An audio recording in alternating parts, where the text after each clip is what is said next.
Oke, Assalamualaikum warahmatullahi wabarakatuh. Selamat siang, teman-teman dimanapun Anda berada.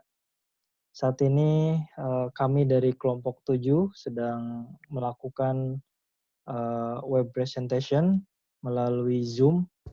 Kami dari kelompok 7 mata kuliah manajemen mutu terpadu akan coba sedikit membahas terkait perbaikan kualitas dan reduksi biaya kualitas. Sebelum kita mulai pembahasan, izinkan kami untuk memperkenalkan diri. Sebelumnya saya sendiri Dadan Hamdani dan ada Dewi Wulandari, kemudian ada Nadia Lutfiani. Oke, kemudian untuk pembahasan sendiri, yang pertama kami akan coba membahas terkait pengertian kualitas. Jadi nanti akan sedikit kami share apa sih kualitas itu. Kemudian ada juga apa yang dimaksud dengan perbaikan kualitas, jadi lebih ke pengertian perbaikan kualitasnya. Kemudian ada pengertian Kaizen, mungkin teman-teman sering dengar. Nah, di sini akan coba sedikit kita singgung. Kemudian ada langkah-langkah perbaikan kualitas, ada evaluasi sistem biaya perusahaan, kemudian aktivitas Kaizen yang sering dilakukan pada beberapa perusahaan Jepang. Oke, tanpa berlama-lama langsung kita ke slide berikutnya. Oke,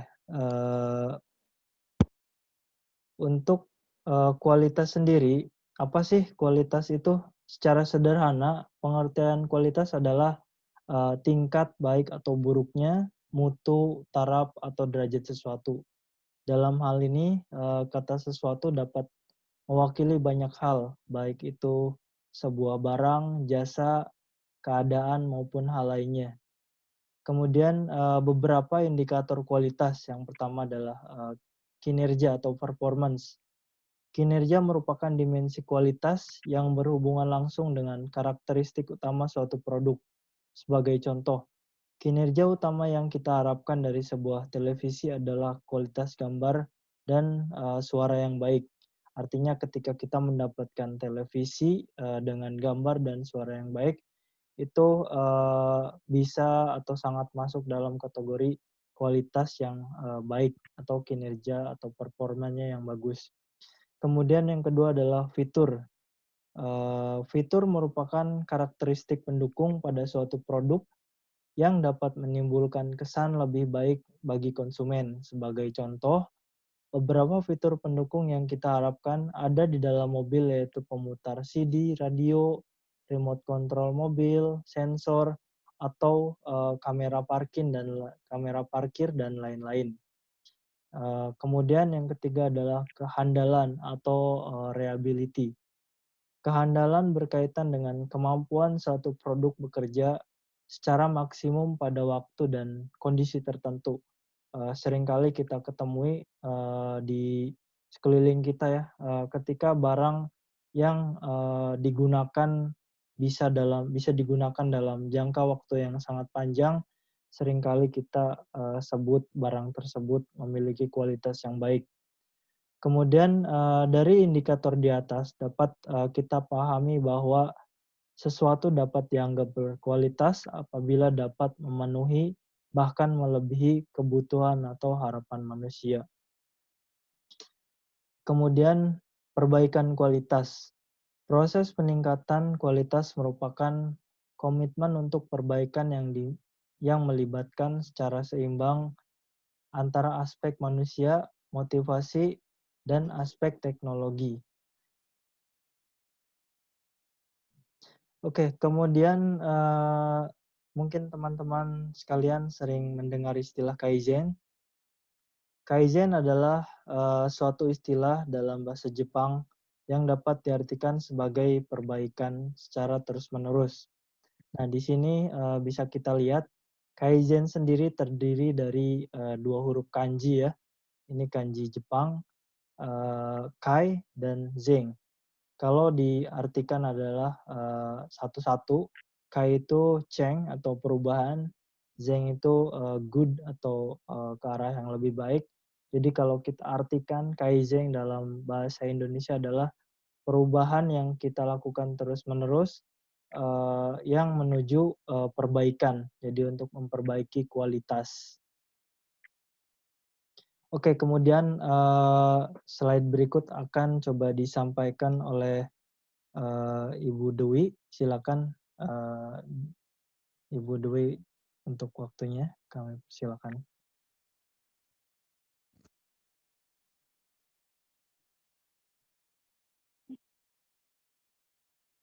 Aku apa Mbak Dwi sih?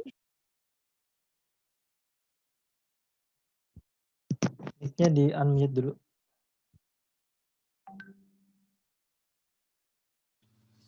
Nadia. Oh, oke. Silakan Nadia.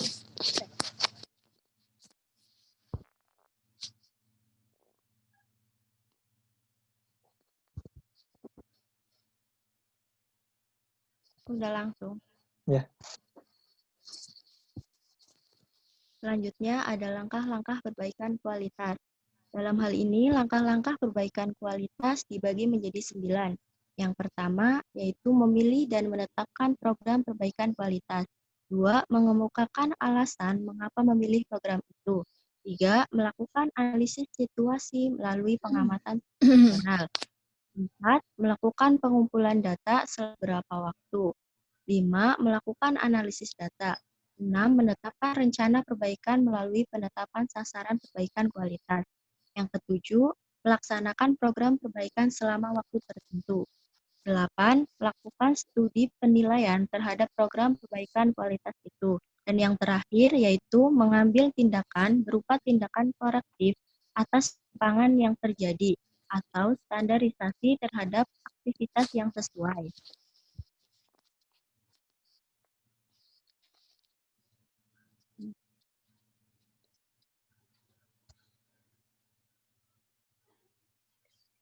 Next. Selanjutnya yaitu evaluasi sistem biaya perusahaan. Dalam konteks pengukuran aktivitas, kita dapat menggunakan 2 indikator utama, yaitu 1. Biaya standar. Biaya standar merupakan biaya per unit yang harus disediakan oleh perusahaan untuk membuat suatu unit produk berupa barang atau jasa. Yang kedua ada varians. Varian merupakan selisih di antara biaya aktual dari biaya standar, yang dalam konteks program reduksi, biaya terus-menerus perlu dihitung untuk menyelidiki lebih lanjut. Oke, terima kasih Nadia. Kemudian slide berikutnya akan coba disampaikan oleh Saudari Dwi. Silakan. Ya, sebelumnya selamat malam. Terima kasih untuk Pak Dadan. Di sini saya akan menjelaskan mengenai aktivitas Kaizen pada beberapa perusahaan Jepang. Perusahaan-perusahaan kelas dunia memulai program peningkatan kinerja atau biasa disebut inovasi.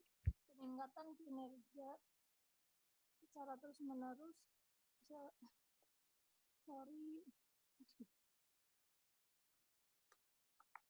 Bisa diulang nggak? Oke, dilanjut aja. Dilanjut aja. Itu mikrofon jack-nya kurang kencang kayaknya. Jack handphonenya ditancepin lagi. Itu kayaknya kurang kencang. Nggak jadi sih.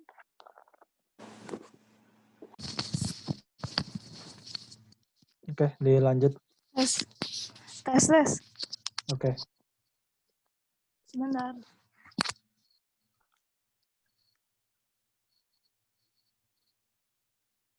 Sebelumnya, selamat malam. Di sini saya akan menjelaskan mengenai aktivitas Kaizen pada beberapa perusahaan Jepang. Perusahaan-perusahaan kelas dunia memulai program peningkatan kinerja terus-menerus atau Kaizen atau biasa disebut inovasi.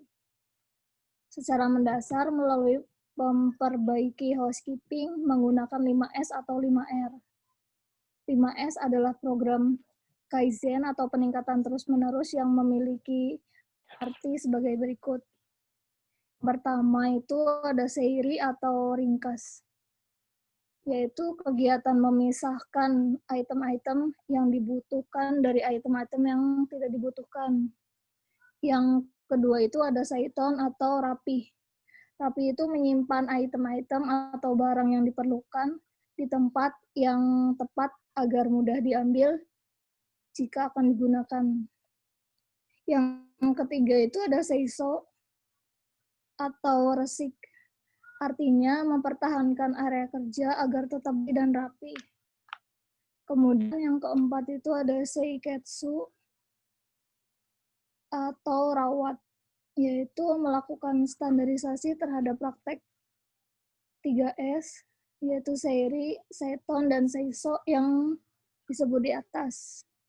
Kemudian yang terakhir itu ada shitsuke atau rajin, yaitu membuat kedisiplinan menjadi suatu kebiasaan dengan mengikuti prosedur-prosedur yang telah ditentukan. Selanjutnya sampai situ, dan di sini saya akan menjelaskan sedikit mengenai bab perbaikan kualitas dan reduksi biaya kualitas. Dalam perbaikan kualitas melalui Kaizen menjadi alternatif yang cukup baik, di mana proses peningkatan kualitas memerlukan komitmen untuk perbaikan yang melibatkan secara seimbang antara aspek manusia dan aspek teknologi. Demikian yang dapat saya sampaikan. Oke, terima kasih Saya kembalikan kepada moderator. Saudari Dwi, mohon maaf. Oke, teman-teman, demikian presentasi dari kelompok kami terkait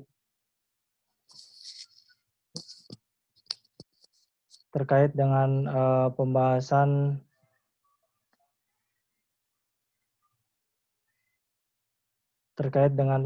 perbaikan dan perbaikan kualitas dan reduksi biaya. Oke, semoga pertemuan kali ini bisa bermanfaat. Kami ucapkan terima kasih. Sampai jumpa. Wassalamualaikum warahmatullahi wabarakatuh. Waalaikumsalam.